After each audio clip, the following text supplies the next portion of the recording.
What is going on, guys? It is JJ here, back with another Europa League video today. We were officially done with the Europa League round of 32. It has, I guess, the last game took place today between Frankfurt and Salzburg. It was a rather dull affair. Obviously, Frankfurt ending up with the win. They did absolute wonders in that tie with no Haaland and no Minamino.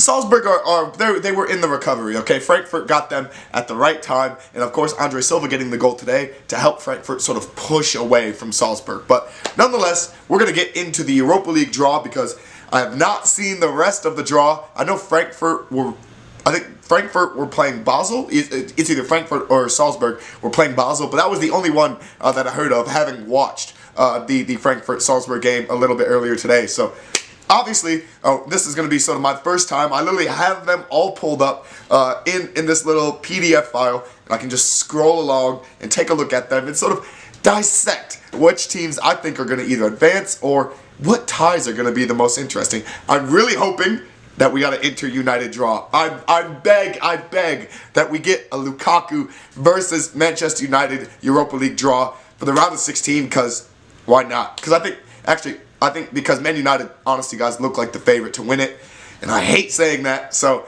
I'm excited. So obviously, let me know you guys' thoughts on the Europa League draw and everything about you guys' predictions. You know, what videos you guys would like to see, whether they relate to the Europa League or not. Let me know down in the comments below. Let's get into it. Okay, the first of the round of 16 draw.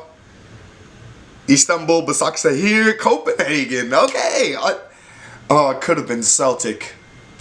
Celtic really messed up losing. I mean, Copenhagen did great. They did absolute wonders going to Glasgow in Scotland, getting the win over Celtic after Celtic did really good to get an away goal. And Istanbul as well had a comeback of their own. I think it was, what, 4-3 or 5-4 was the final score of the last game for them to come back and win it. This is going to be an interesting tie. I wish I knew a bit more maybe about Istanbul besides the fact that they made that great comeback. But you know, for either one of these teams to make the quarterfinals, they're going to be a tough opponent. They're going to be super, super hard to deal with.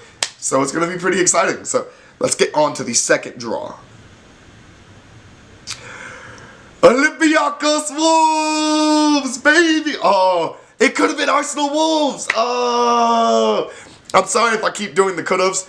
Olympiakos, I'm glad you guys are going back to England as well. That's going to be very, very interesting to see the Olympiakos squad versus a team that I also think are heavy favorites to win this. Wolves, I don't know what it was about them in the group stage. They weren't in good form in the Premier League or in the Europa League. In the group stage, they limped through both. And then they've absolutely upturned the form in the Premier League, and they've done wonders now in the Europa League. Absolutely dominated over two legs.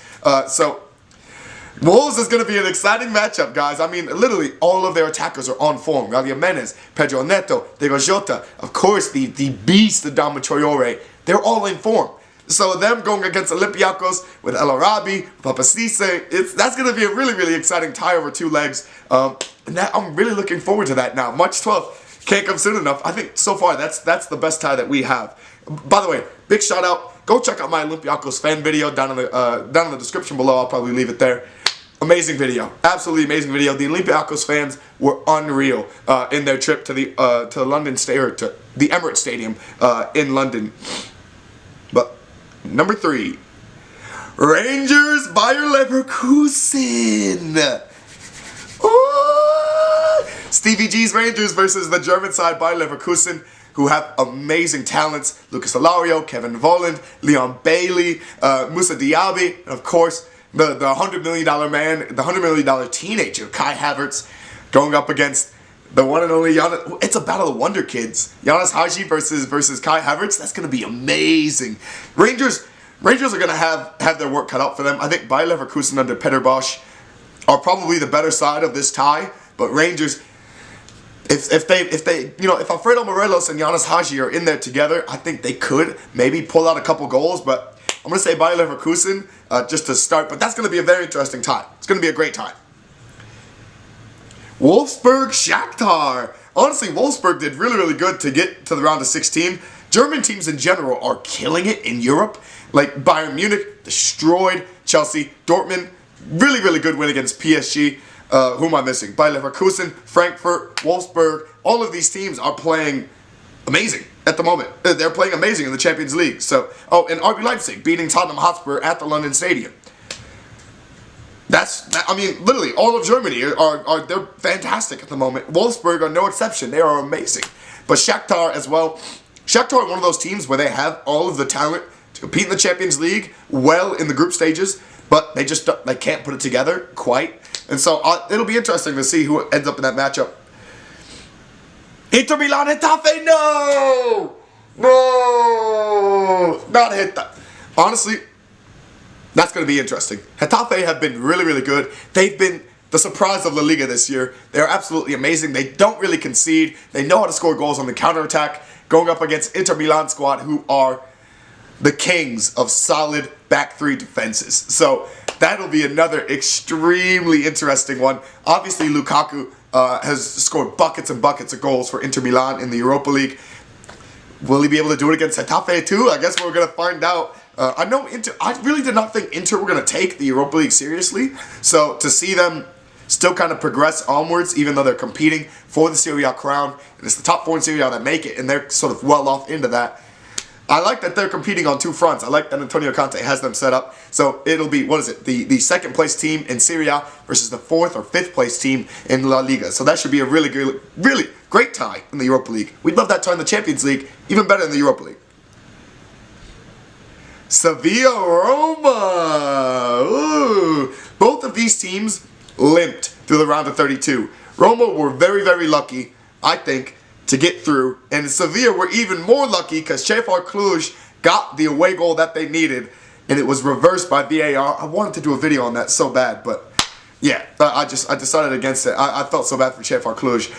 But, I mean, Sevilla is going to be one tough cookie to crack. They're always really, really good in the Europa League. And Roma as well. With Edin Dzeko is amazing. He is a baller. So the fact that he's still balling at that high level, if they get, a healthy Lorenzo Pellegrini back, get Mancini back, get a couple players back, Roma could be a tough ask. So that's interesting. So Frankfurt, Basel, we talked about that probably a bit earlier in the beginning, but Basel are a really, really good team. Frankfurt, obviously, they were semi-finalists last year. They only lost to Chelsea in the semi-final. They could easily go back and do it again. They have really, really, really, really good team. Besides Hacienda, they have Silva. I really hope Frankfurt continue to play well. I'd like to see them maybe even get up against Bayer Leverkusen. That would be great to have a German derby in the Europa League quarterfinals. LASK Linz, Man United. Really? Really? Man United probably got the easiest of the draws. I really hope LASK Linz give them hell. I hope they give them hell.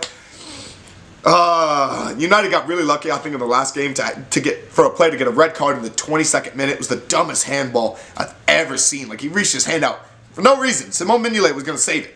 Reached his hand out for no reason, and then United pumped them for 5 goals. So I do think United will definitely advance in this tie. I hope LASK Linz at least give them hell. I still want that Inter Milan versus Man United Europa League tie. Maybe we'll get in the quarterfinals if Inter can get past Getafe. But either way, those ties will be interesting. I think, yeah, that's it. So, obviously, the Europa League begins on March 12th. You guys got to let me know your thoughts, your predictions. If you guys would like to see an individual breakdown video, maybe with some footage or maybe without, let me know down in the comments below. Thank you guys so much for watching, and peace.